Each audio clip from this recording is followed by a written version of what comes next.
Welcome to the first Nisos Advanced Persistence Talk videocast. I'm Landon Winklevoss, co-founder of Nisos, and will be today's host. Since it's our first videocast, it's probably helpful to have a little bit of background on format.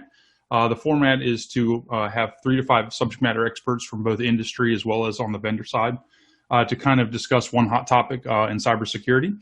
Today's topic will be the MITRE Attack framework and detecting beyond IOCs, which is a particularly hot topic, being that MITRE just released the subcategories of behaviors in the last week. On the call or on the video cast, we have Zach Hinkel, who's the Global Cyber Threat Manager with Hogan Lovells.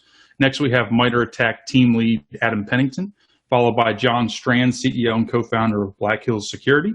Next, we have the founder of SCYTHE, Bryson, Bort. And rounding out the cast, we have Nisos Managing Directors Stephen Michael and Tyler Robinson. Thank you guys very much for taking the time, taking the hour to join us today. So question one goes to Bryson. Bryson, you've recently discussed that organizations should be careful of using the MITRE Attack framework for creating signatures of IOCs. What did you mean by that? And followed by Bryson, John Strand, and Adam, I'm sure we'll probably have discussion points as well. Yeah, so I'm surprised I'm not seeing Adam smile here because he's seen me have this conversation a few times. And starting is, one, I just want to put it out here. MITRE Attack is not a bingo card, right? Like, you look at the pretty little boxes and you see everything lined up and you think, well, if I can just go through and check all of those boxes, finally I will achieve the holy grail of security and I will lift it up and I will just bask in the glory of never being hackable. And that's not how it works. The second problem that we have, of course, is there are a lot of new market segments that are coming out and they're throwing on the MITRE Attack cloak. And they're going like, hey, if you run these scripts, validating these controls, doing these particular techniques, then, again, you've got that. And I think what that misses, of course, is the reason that MITRE Attack is so powerful is it's like the first periodic chart to security in terms of what a threat can do. And so if we look at it instead of this bingo chart, and instead it's a periodic table. Well, what does a periodic table do? Is we have individual elements on it, and by combining those elements in different ways at different states, you get different chemical reactions.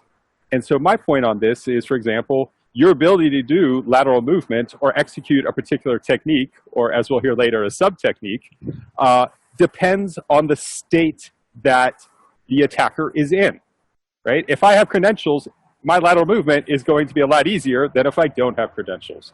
And so my point on that is we have to use it as a descriptive way so that we can all speak the same language and organize our thoughts around looking at an attack path and a particular threat.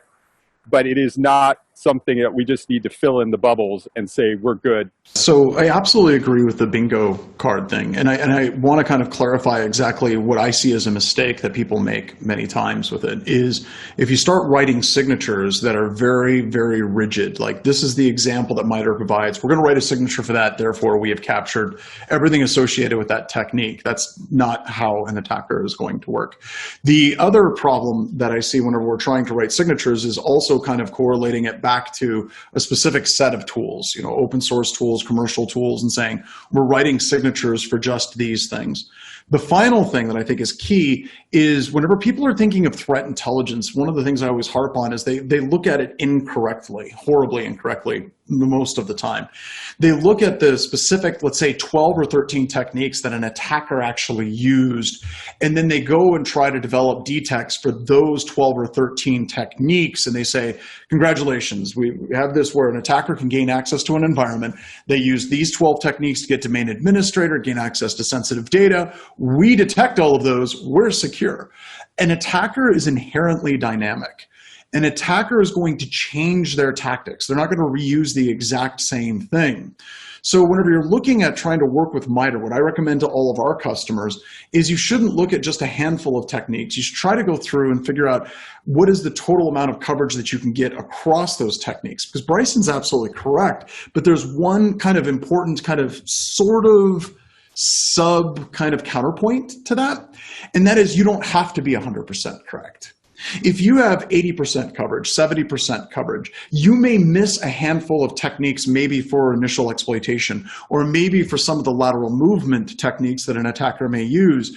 But if you have a kind of a critical mass of coverage, then you're going to find a point where the attacker is going to run into your detective or preventative capabilities, hopefully both.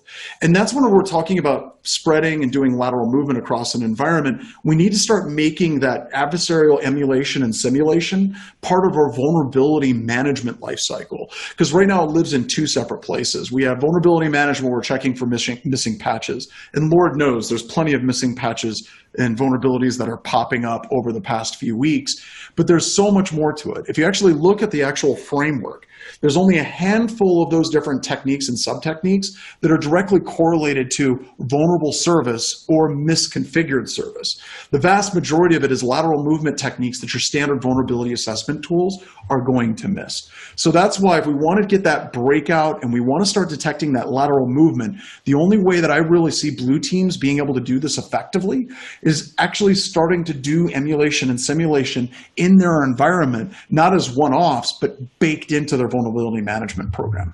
Adam, what's your thoughts there? As the creator of Attack Bingo for our first attack con, I'm horrified at all of these attacks against Attack Bingo. But unless you're actually playing it with a real bingo card, you probably should not be playing Attack Bingo. Katie Nichols, shortly before she left MITRE, wrote a blog post called "How to Be a Savvy Attack Consumer" that tried to cover, get it out in writing, that we do recommend that people not try to cover and do detections for every single attack technique. In fact, there are some techniques that if you're writing detections for, you're probably going to hate your life in terms of how much they're going to be going off in your security operations center.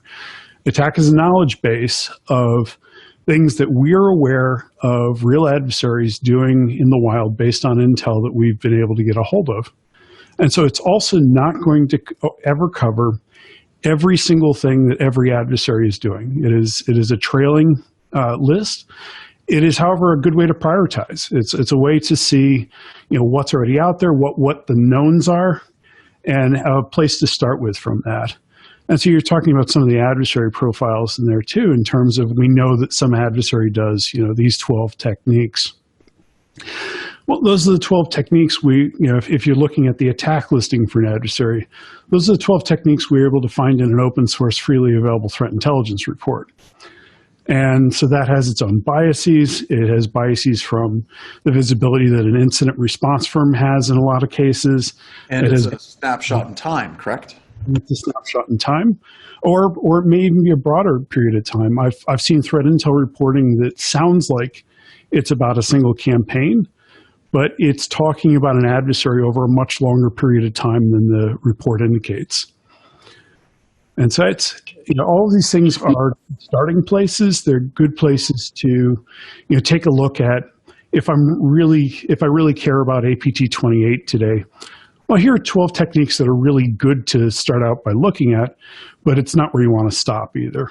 I would have said APT29 with just what's going on in the news.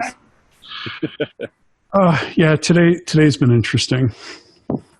No worries. Moving on to question 2 for John Strand. You recently made comments that industry does not understand, you just kind of alluded to it, just does not understand the speed at which an attacker can pivot.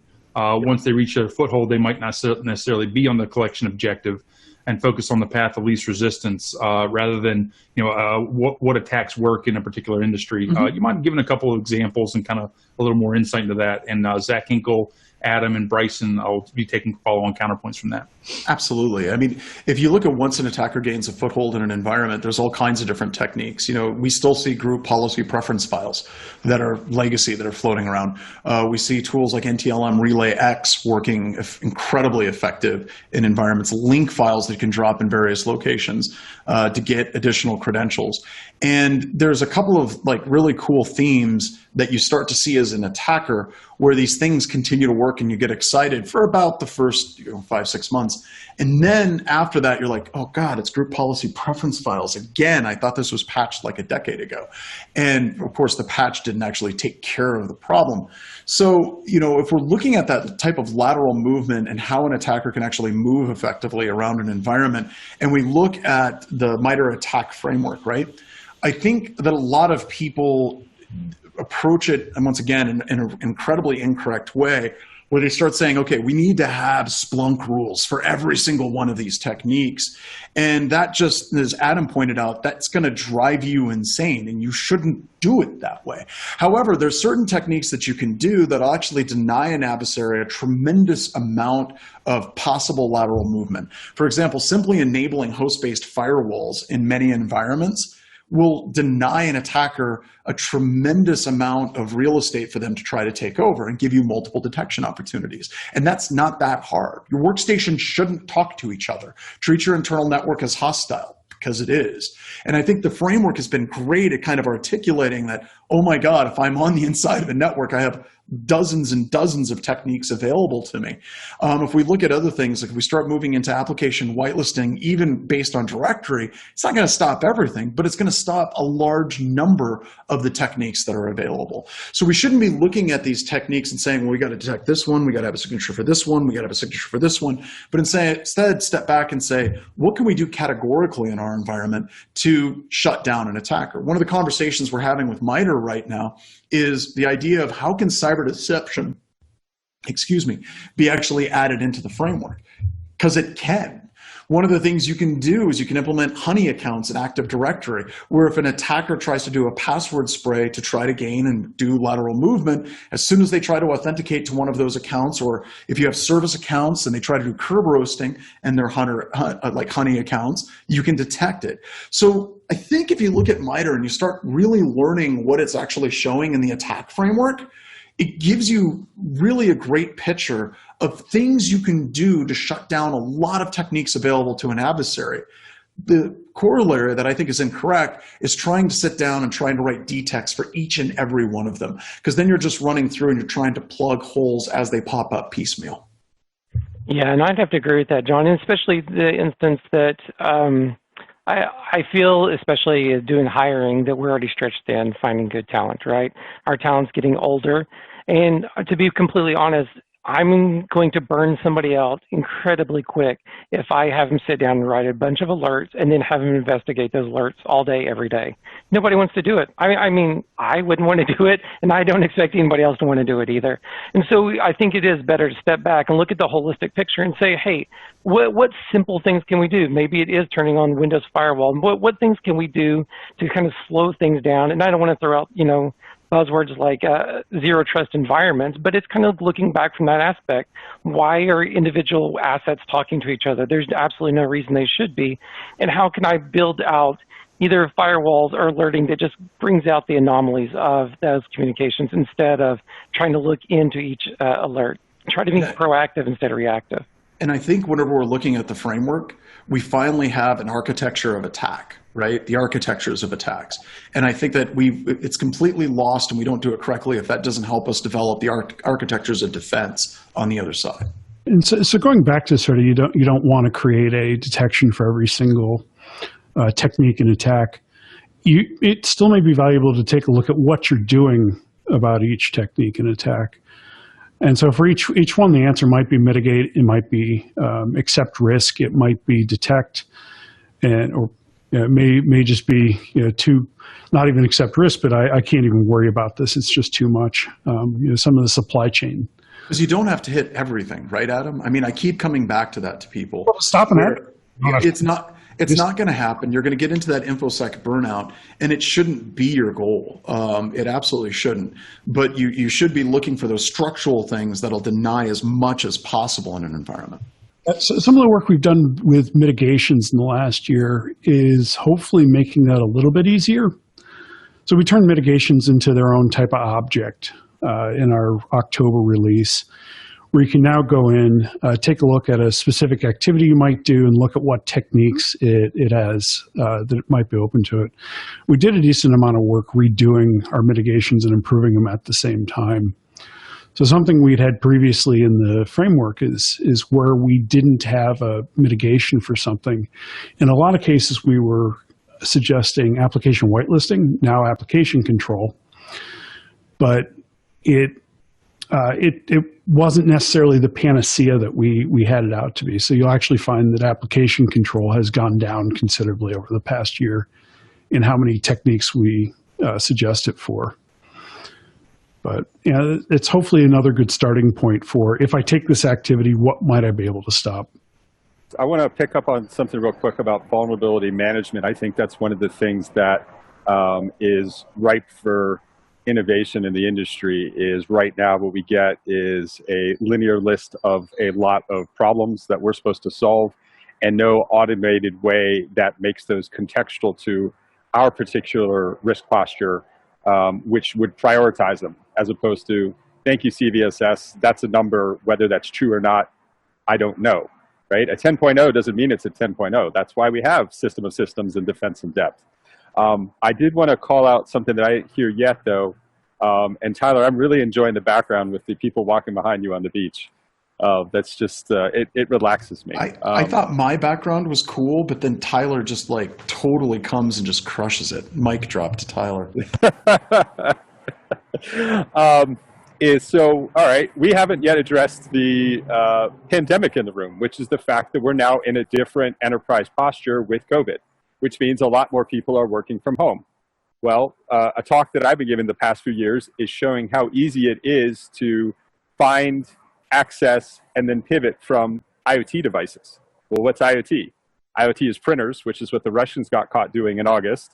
I'm still waiting for my royalty check because that was my technique I came up with 3 years ago. And then the more recent one is Jeff Ball just came out with the Netgear O-Day that covered, I want to say, like 30 to 40 models. Well, those are consumer models that are now a part of your enterprise risk posture because that's what your employees are using from home.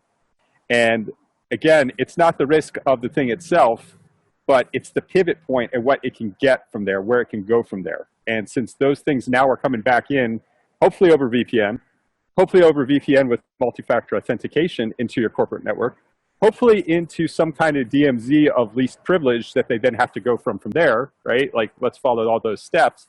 Then those are significant pivot risk that enterprise to this day, I think because of all the other common issues we have with normal computers and servers, have mostly ignored. And we're now at an inflection point where I don't think we can anymore because those pivot points for lateral are going to cause issues. The other thing I want to point out is there are really two kinds of APT speeds with the way that they attack and grow, right? There's the smash and grab, where I get in real quickly and I go as fast as I can, which is a great percentage of what most red teams do because our engagements are limited. So I can't do the second one that often, which is the real patient APT. The one that gets in and sits there and slowly, passively collects and doesn't get tripped up by deception technology because they're going to look at pattern of life. They're going to see what the patterns are, and they're going to blend in with those without making those mistakes because they have that kind of time frame. Question 3 for Tyler. Capturing a domain administrator, and this is a good transition. Appreciate that, Bryson. Capturing domain administrators has historically been the pinnacle of a lot of penetration tests because you can really impersonate any user and use that access to certainly move in different, more sensitive areas in the environment. Is detecting these lateral movements still as critical with many organizations moving to the cloud or adopting container and virtualized environments? And elaborate, if you don't mind. John, Strand, and Bryson have counterpoints here. Obviously, we've been saying this for a while, right? The domain administrator is never really the end goal. It's usually the start of an engagement. Good offensive teams and even good adversaries really understand the business and the business as a whole and really find the way in which they're going to leverage whatever access they're getting, whatever data they're getting a hold of. So there's an objective for doing that. And so domain administrator is kind of a means to an end. But we'll be real, with good mature organizations and a lot of the improvements with inside of Active Directory and monitoring and good doing good hygiene and best practices, we often don't end up going after domain admin because that's a huge red flag. We look for the access that we need to achieve the objective. That may be a database admin, that may be a lone person that does payroll, and we only need access to one user. So we're very targeted and very focused because that's the business aspect. And so detecting lateral movement doesn't always mean that you're going to detect the adversary if you're not detecting in the right places. Yeah, lateral movement is a means to an end and is often leveraged. However, that lateral movement is not always, a lateral movement in the common sense of something like SMB or WMIC, right? You're looking at things like SaaS applications, so something like Slack, or you're looking at maybe Google or whatever they're using, O365. You're trying to gain access to one of those, and you're leveraging single sign-on or some JWT vulnerability in order to gain access to another account that's on a completely separate cloud application. And so lateral movement in its fundamental and the way in which we look at lateral movement has got to adopt and change with attackers. We can't just detect within inside of our own environment, especially with like what Bryson was saying with COVID and having everything external. A lot of places are leveraging these SaaS applications, O365, to kind of manage and handle this kind of transition period. And so our lateral movement monitoring is not going to detect those platform-to-platform abuses that will often gain you the objectives that you're after anyway. And so, yes, lateral movement still is important, and it still should be detected at a fundamental level with some good visibility. And I think MITRE is one of those great places that, as you're evaluating how you're going to detect these cloud applications, how you're going to detect lateral movement, and you're evaluating products that may provide that, you can use something like MITRE to evaluate, does this product cover these particular techniques? And that zero trust model fixes some of that. I've just got to say, I don't know if I have my mic off, but I clapped whenever you were talking about the Active Directory, lateral movement, not getting domain admin. That's where we're moving to a lot of our tests as well. And this is something, Tyler, we've been talking about for years. And the whole movement to the cloud, one of the big concerns that I have is I feel like we just got to the point where we're getting a handle on just how bad Active Directory is whenever it comes to security. Active Directory many times just seems to be a super highway for attackers. But now everybody's kind of moving into that kind of cloud model.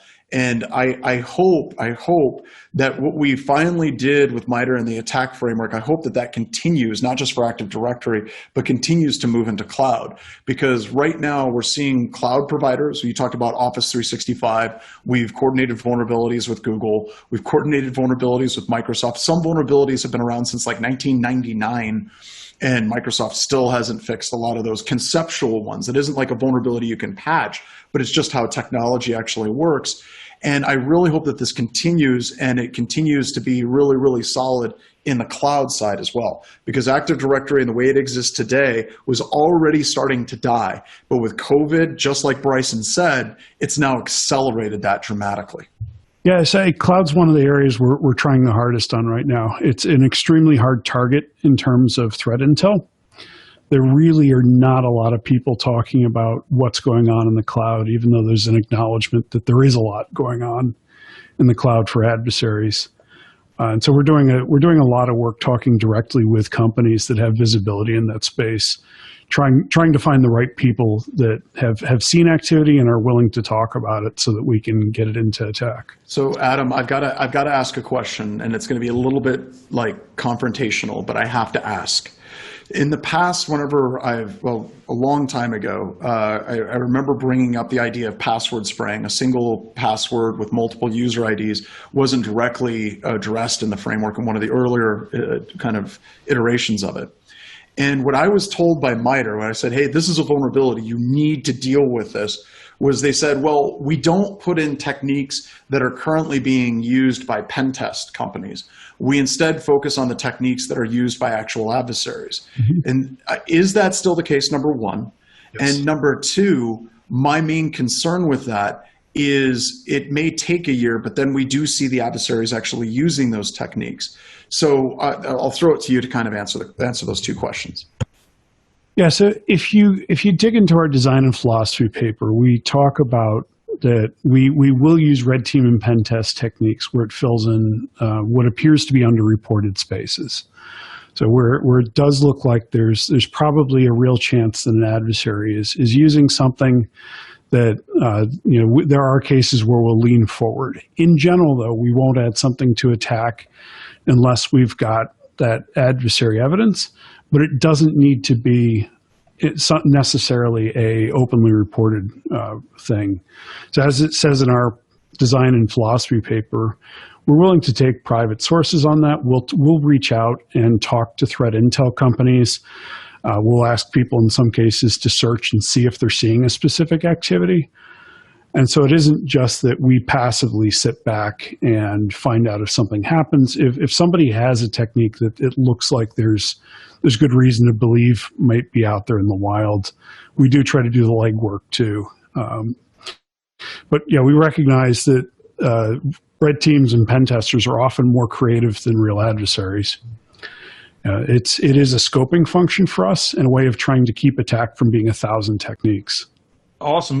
Question for Steve. Question 4. From a threat hunting perspective, what behaviors are important for organizations to detect if IOCs are so easy to maneuver around for an attacker? Why is it challenging, and what exactly needs to be logged at scale to catch these types of behaviors? And Tyler has the counterpoint to that, and welcomes certainly additional dialogue. Right. So I'll base my answer here on some experience I had developing a threat hunting program for one of our major clients here. When we started out, we were using MITRE Attack framework as sort of a guide to help us scope in some of our threat hunts. And what we initially did was we started to think about what type of actor the client would be faced with, essentially, right? So MITRE does a good job in the way they kind of categorize the actors and describe the actors and map the actors to the TTPs, and then you can use the MITRE Attack Navigator essentially to build out a sort of a bingo card, like the words we used before, to show which attacks we should focus on. And it's a good way of showing management that this is what we're going to be focusing on as well. So again, after we do that, when we start off, what we'd like to do is we start left of boom. So we start with things like initial access, essentially. So the first thing we want to know is we want to know if we can create any high fidelity alerts on these TTPs. And sometimes that might be difficult. So if we can't create any high fidelity alerts, then that's when threat hunting comes in. So we'll start creating queries either in our EDRs or in some sort of SIEM or whatever we have access to start looking for any sort of data that might be indicative of some sort of attack, right? It takes some experience in the environment as well. Like I said in the beginning, especially, you have to understand what the environment looks like, right? So once we get a little more comfortable with the idea that we have a good query, that we know what to look for, then we sort of put it on our queue to query every now and then until we get to the point where we could create some sort of high fidelity alert on those types of queries. So to give like some examples, some clients might be more susceptible to crimeware or opportunistic type attacks. So we see a lot of that coming from email spear phishing or exploitation of vulnerable web services, things like that. So that could be where we focus a lot of our threat hunting in the beginning. And we also want to understand what can our security controls capture or alert on, right? So if we have an AV or an EDR, is there anything that AV or that ADR has a hard time detecting, right? And that could either be some sort of obfuscation technique that the actor uses, that could be some sort of different way of compiling their code, or, I mean, there's different ways that EDR evasion may take place. And as far as certain challenges arise from that, well, we have to know that we're collecting the data that we need, right? So large company, we had enterprise email set up. So we had email controls that could collect emails as they were coming in, and we could query against those emails. Some other companies, maybe smaller companies, they may not have any sort of enterprise email, or they may have some users just using their own personal email, and there's no coverage there. So those are some challenges that we have. Other challenges are just cost of it all. Having a very large client, they're going to need a lot of data to store into a SIEM, and there might be some issues with having to pay for the license to store all that data. So this is where MITRE can help here, is we can find out which TTPs or which threat actors are more likely to attack this network, and then we can sort of guide or scope our collection methods and our threat hunting towards those particular TTPs. Yeah, just curious, just to go off a little bit with Zach. I mean, do you guys kind of have scope and use in the same types of methodology? Yeah, you know, I mean, obviously, one of the next questions is about threat intelligence and breaking that down a little bit. But one of the things that I feel like most people have a either love-hate relationship with threat intelligence, right? Too many people invested the money in a threat intelligence platform or set up a threat intelligence platform, and their idea was to cram as many IOCs as they could into it. They wanted to take everything they could find, and everything was kind of reactive, old data for the most part. And so your feeds make a huge difference. Your feeds and how you leverage those feeds, whether it's, you know, trying to look at malware iterations and configuration changes to see what are going to be the new C2s versus what were C2s, you know, a month, you know, 6 months, a year ago. That information is not important to me anymore. I'm only interested on things that I need to alert on that are potentially being used as either a command and control or some kind of infrastructure. Maybe if I'm watching the new bulletproof hosting, IP addresses change, and I know that a particular actor uses bulletproof hosting. The new addition of IP addresses there and what's changing there is much more interest to me than something that was used even 2 weeks ago or a week ago. I think this is a good place where we start to reevaluate kind of how we're doing security. And I think there's some great headway being made around things like zero trust and microsegmentation, where you're looking at layer 2 and all the way up to layer 7, and you're really starting with that least privilege starting point. Like, there's no reason that workstation to workstation should be communicating at all. So really just eliminating that IOC and having to have that detection or even that visibility if it's blocking and it's just not allowed, starting with that least privilege and working out from that business risk standpoint of whatever you're protecting against for your business. I think that's a better start, because as attackers, like you said, you can go spend $1 million on, you know, some product. We will find a way to break it, and we are going to bypass it and get around it. Like, that's just what we do. That's what we like to do. That's what attackers do. So we do a good job of emulating that and continually doing that. So really having a good strategy, looking for those high fidelity alerts that detect on heuristics or anomaly detection, like this machine or user has never logged into this other machine, or maybe it's outside of certain hours, and characteristics around those things that provide a really low false positive and provide a real high probability that this is something bad. As attackers, we're bound by the same technological restraints as users or the technology in and of itself. We have to do certain actions in order to achieve our goal. And there's only a limited number of ways to do that action. In order to get to a share, you must use SMB in one of 10 ways. So being able to have that high level and high fidelity detection around what you need to look at from a behavioral perspective and how you're going to detect those particular pieces in order to block the attacker, that's what's really important.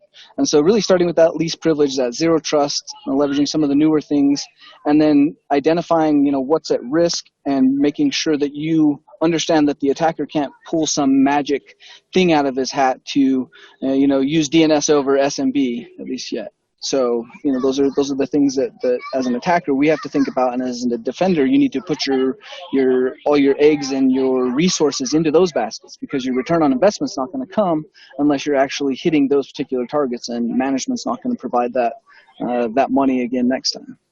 So the question for Zach Hinkel, and you kind of answered some of it already, but certainly it'd be helpful to go into the broader spectrum. Is it important to funnel IOCs from threat intelligence, or is that becoming less important, and why or why not? And follow on to that, what metrics can organizations use to show progress from threat intelligence data? I know we've talked to a variety of large customers, and we're talking SOCs of 50 or greater, 50 or greater folks that are still grappling with this from this point right now. Counterpoints are, I think, want to go around the horn for this counterpoint. But over to you, Zach.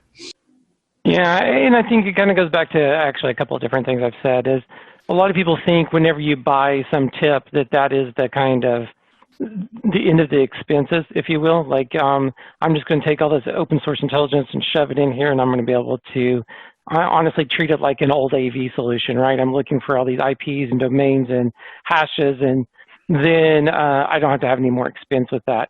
But what really happens is you take all this data and you end up with thousands of alerts because somebody, you know, ended up buying some old IP structure that now that they're putting advertising in. So every time somebody went to some website, it pinged this IP address. Alerts went crazy. You have half your stock looking into these alerts, and it's just another thing that just gives burnout. Looking into a bunch of alerts that give me no substance at the end, or it doesn't even launch an investigation, it just burns up my time. It's stuff that it's just busy work, and honestly, nobody wants busy work. So I think, you know, I still get a lot out of the tip, but you have to realize what you're putting into the tip. We have a very short life cycle for any kind of IOC that we put into it. We pay for and leverage vendors that we feel give us the most technology or the most IOCs that are, you know, what I would consider almost proactive. So they're getting those new configuration changes of modern ransomware. They're getting those configuration change for the, you know, the main malware, pulling out those IOCs, and we're getting it into our tip. We're doing blocking within a few minutes. That kind of stuff helps us out a ton. But you do have to look at the cost. You have to look at, like, what am I getting out of it? And you're right. If you're setting up a good, you know, a great tip with good IOCs from good vendors, you're spending a lot of money. And you have to, you know, start to think, is it worth it? Do I get, you know, back to Tyler's point, the heuristics, looking at machine learning, things like that to see how an application is operating? It might be better spent there, but it just depends on what you're looking for and what you're looking to block. Steve, where have you seen, what are some metrics that you've seen working with different clients? As far as metrics for threat intelligence working, what we look for is actionability on the alerts as they come in. And we give it a fair number, right? It might be a 40% actionability rate, essentially. And that's not for all the alerts that come in, but for certain alerts, we'd like to see some sort of actionability, will this actually be added to our current security controls, or is this not being added to our current security controls? So if it's not, then it's a negative. If it is, then it's a positive. So try to keep the positive actionability high and negative actionability low. Yeah, and I'll even say to Steve's point, if you have alerts in there and you're not figuring out why that triggered or why that happened, then you're not doing yourself a service, right? Somebody can hunt down those alerts all day long and action them. But if you're not saying, okay, why did my EDR not pick this up? How did they get through my firewall to begin with? Then, you know, you have to look at the value you are getting out of your threat intelligence solution. Yeah, and that is part of the methodology that we use at the current client, and that is part of what we consider actionable.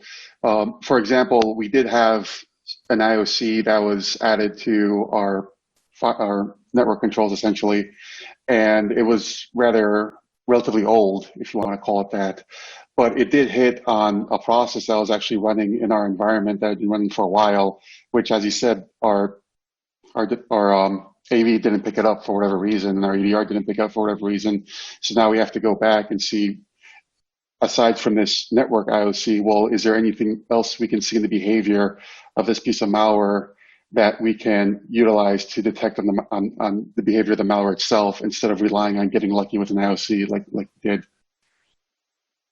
We talk a lot about IOCs, and anybody that's listening, I think you really need to kind of understand that there is a difference of the quality of IOCs and how long they will actually last. So many vendors out there will try to sell you IOCs that are simply file hashes, or they're going to be domains or IP addresses, and these are inherently ephemeral.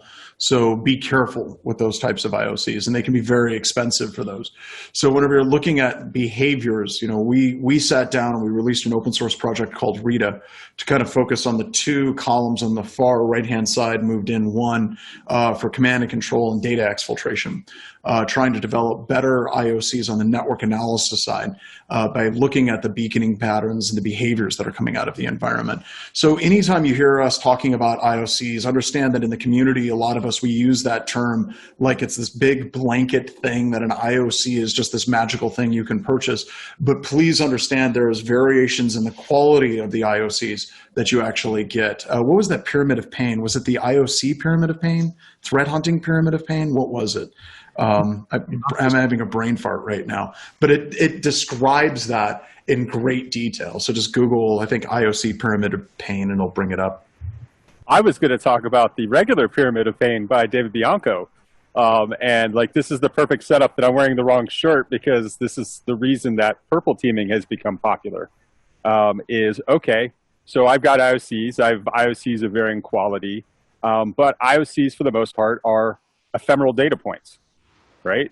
This is good for the next whatever, and the attacker already knows that, and they're already going to be pivoting the signature. They're already going to be pivoting the exfil and C2 framework. I mean, it's all going to be constantly changing. And so IOCs are just this reactive defense. And of course, nobody wants somebody else to control our own destiny. And I certainly don't want somebody else controlling my network and my defense. That's where proactive defense comes in. And that's where I think we've seen the popularity of purple team increasing of, okay, I have these things. I have a threat model. How do I take this information and apply it so that I'm able to improve the posture that I have? How do I tune the controls in my environment? Because that's fundamentally the problem. I think it was Zachary earlier who talked about alert fatigue. Alert fatigue happens because tools right now, I mean, at the end of the day, I can see everything that is passing on that wire. Every 1 and 0, I can see. That doesn't help me.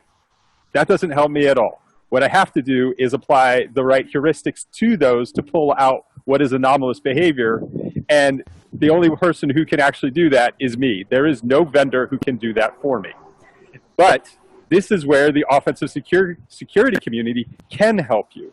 It's like you have this big thing of marble, and we'll come in and emulate and apply those threat models and continue to update them with what's coming in from your tips and tune your controls to what works for you, so that you're not just looking at the big block of marble.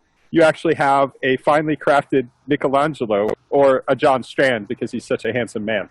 I also kind of want to jump on that. We talk about alert fatigue, and one of the questions I'm trying to get a lot of organizations to start asking is, look at your SIM.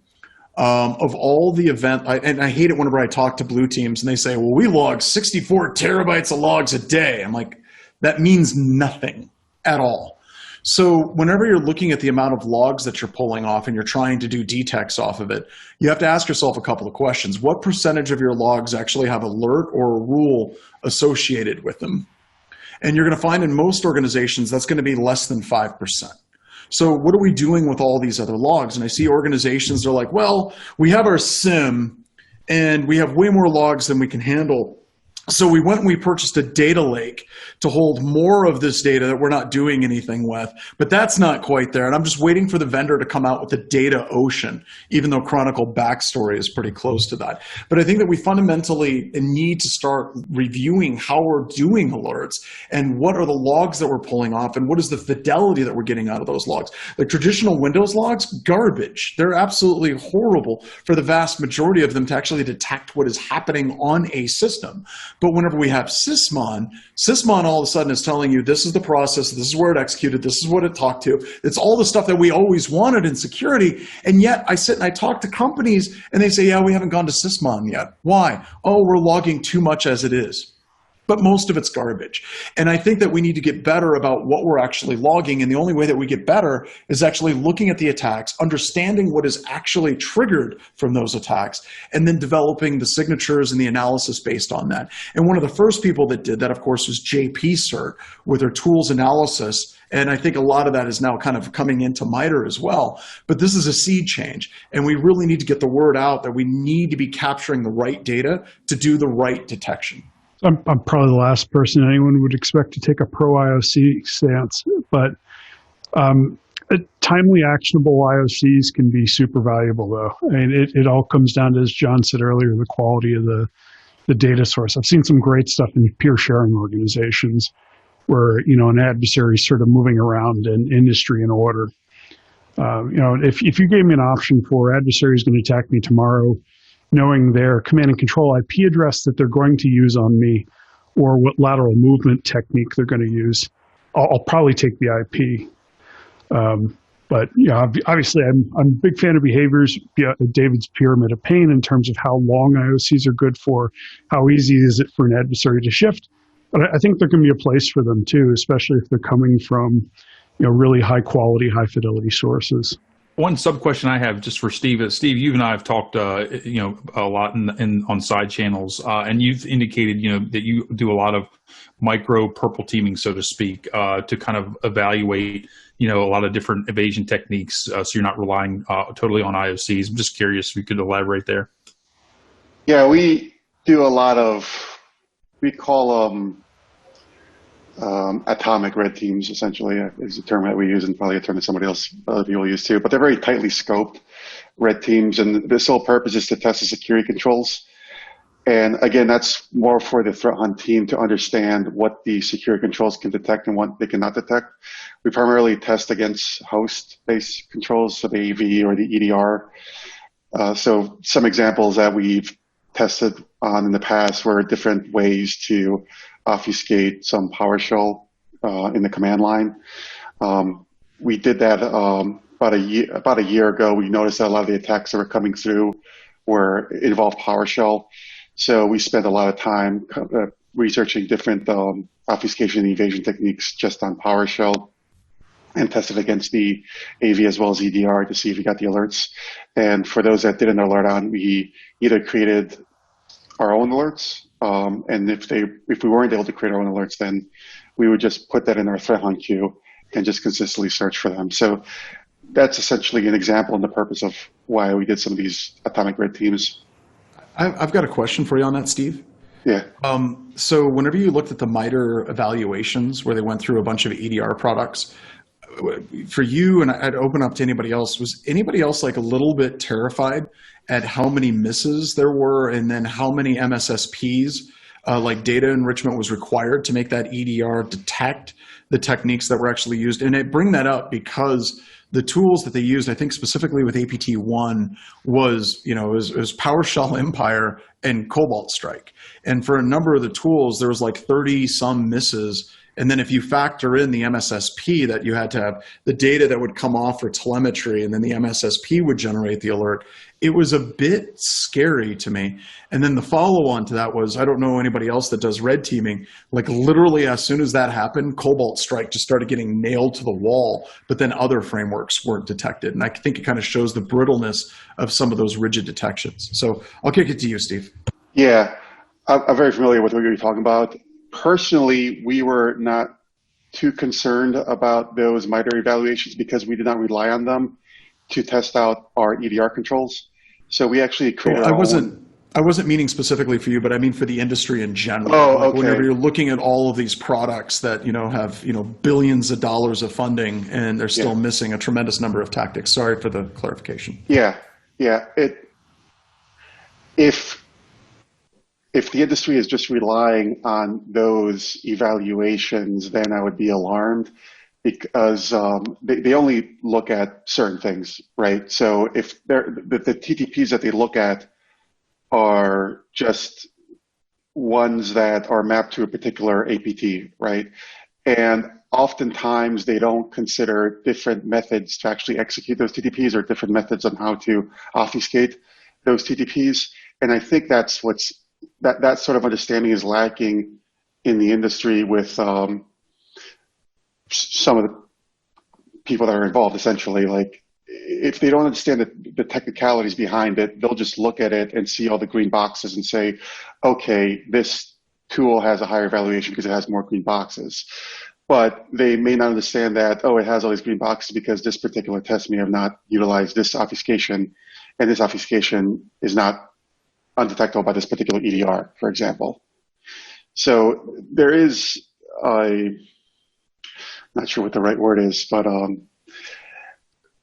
there may not be a complete understanding on what those tests actually portray, right? So the first round was meant to be an emulation of APT3. where I think that's the one you're talking about. But they are scoped tests that we publish out the techniques that we've found associated with a specific actor, and then there's a limited number of ways that we're able to test them given time constraints and the time that we actually have with each vendor. And so it is naturally going to be scoped to sort of specific areas, but we also, we do publish all of the information afterwards on exactly what was checked, exactly what we saw, and even the screenshots and everything else of what the products saw. And I love how you all at MITRE are basically like, we're not trying to do a stacked analysis and say good, better, or best, or who won. But I think it's fascinating how many of the vendors have came forth and basically declared that they were the ultimate winners in the evaluation anyway. And we're going to continue not to declare a winner and publish all of the data, and as much as we can publish the tests too, so that people can take them and try it out, redo it themselves, and see what kind of results they get. Yeah, I think the issue is people are misinterpreting the results. Yeah, that's I think what MITRE is doing is perfect. But like I said, the vendor's trying to twist it around. I had vendor a shootout with one of my customers, and we talked to 5 vendors, and every single one of them brought it up and said, we were the clear winner. And it's like, I don't know why you think that, but it's just, it becomes marketing propaganda at some point, which honestly, I've been at this now for 20 years. You'd think I'd stop being surprised at some point. We are trying to continue to put out more and more tools and articles and everything else, though, to help people interpret the data, be able to do their own. We're never going to declare a winner or support a particular scoring methodology, but we're more than happy to help people create their own. Awesome. Final question, starting with for Adam. In your view, what does the future of the industry look like for threat intelligence and threat hunting, and how is the MITRE Attack framework evolving to support the industry? John, Bryson, Zach, Steve, Tyler probably want to make counterpoints. I think we can certainly go around the horn as necessary. Sounds like I have quite a pile-on coming. So I'm obviously biased, and especially the types of intelligence I've sort of watched for coming the last 5 years as attacks been public. But we've definitely seen a increasing trend over time towards more people talking about behavioral intelligence. So talking about what adversaries are actually doing and not just publishing piles of IOCs and calling it threat intelligence. I think that trend's going to continue. Back in 2015 when Attack came out, there was almost no reporting in that space talking about adversary activity in detail. Today, there's quite a bit of it coming out, and I think that's going to continue, where people are interested in publishing in that space, people are interested in talking about that space, and hunting in the same direction. Again, we've seen the shift sort of up the pyramid of pain from looking at straight up IP addresses to adding in more and more behaviors, adding in different SIM analytics using things like Sysmon, which I'm a huge fan of, and different ways of seeing what kind of behaviors are going on in the end systems. And I think that trend's going to continue whether or not it's Attack people are using to describe those behaviors. I think that trend is independent of anything we're doing. In terms of where we're going in trying to evolve over time, I mentioned earlier that we're looking a lot at cloud right now. Cloud's obviously an incredibly important space for enterprise. We stayed out of it for a while because we didn't have enough we could say there. We didn't have the threat intel. We didn't have the knowledge of what the space looks like enough yet to go there. And that's luckily changed. We've been able to do an initial release. We're continuing to work on it. We're looking at new SaaS platforms, looking at more activity in various infrastructures as a service space, and continuing to build up that intel picture fairly actively. And so each new release with Attack, hopefully we'll see a bit more Attack coverage. Similarly, we continue to look across areas in general that appear to have adversary activity, looking for that turning point where there's enough threat intelligence to be able to talk about it intelligently. So, things like containers, things like Internet of Things, IoT devices. is there enough for us to be able to say to add it as a domain, which would be something sort of totally separate from an enterprise attack, or a platform where we're able to integrate it into enterprise attack and say something useful? So we're probably not going to add something to add one or two techniques to it. We're looking for where there is a little bit of a threshold of having some idea of the scope of adversary activity. We're trying to grow things, but we're also trying to improve what's there already in the knowledge base. Something we have going on right now, hopefully going to see the results this summer, is that we're in the middle of redoing data sources. So similar to what we did with mitigations, where we made those an object, made it something you could pivot on and see what different techniques a particular mitigation might take care of, you'll soon be able to do the same thing with data sources. And so we're going across every technique, looking at, do we have the right data sources, getting into more detail on what sorts of information you'd want to collect. And again, making that pivot easier, where you can see what techniques a single data source might be able to get you able to see. And finally, someone mentioned it at the very beginning, we did a release with something called sub-techniques last week. A huge release for us last Wednesday. It's by far the biggest change we've ever made to the framework. I promise we're going to try to never do anything that painful again. We understand full well how nasty that is for a lot of product and security vendors and the community in general. But we felt that the granularity of attack had just gotten too far out of control with us incrementally adding techniques until we had, what's the super long, defense evasion and everything else behind me, where some tactics we had very broad techniques that were describing general behaviors, and some tactics we had very, very specific single binary techniques. So we did a refactor where techniques are now all at that, attempting to be at that broader level, where if we've got techniques with that finer granularity, we're making them children under those.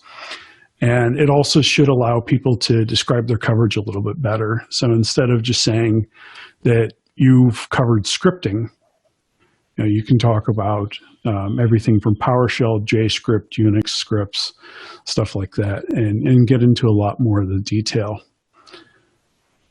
And we have more on the horizon, but those are kind of the big things that we've got cooking right now. I just want to say, since we're running low on time, I just want to say thanks to Adam and the MITRE team for everything that they do.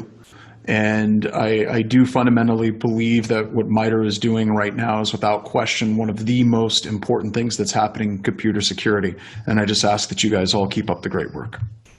Thank you. I actually looked up password spraying while we were talking, and you are in there as a contributor. So it did. I knew it was in there, but it did make it in. It did make it in there with your name on it too. You can check the box on John. One other part of attack that hasn't been mentioned yet, of course, is attack for ICS. I think a lot of folks thought of the conversation solely within the traditional enterprise, but the continued interconnectedness and the proliferation of sensors in industrial control system, operational technology environments is a huge space. I mean, there has been very limited pen testing and even more limited red teaming in those areas because it's so hard to do and it's so risky. So in terms of where I see a lot of change is particularly around how we've already seen the passive anomaly detection and asset inventories like the Nozomis, the Clarities, the Dragoses of the world, and how they're moving to a hybrid model. And I think that that's going to be some kind of stepping point to even more consumption of the threat intelligence that those companies are already putting it, where it leads to the similarity of what we're going to see on the enterprise side, which really echoes what Adam did in a different way, which is fundamentally process efficiency. How do we take and make and automate these things moving up the pyramid so there is less burden on manual operation? And then finally, I just have to point out, I literally gave this talk as a lightning talk at ATT&CK last year called Sticks in the Mud. So I'll just reference that here.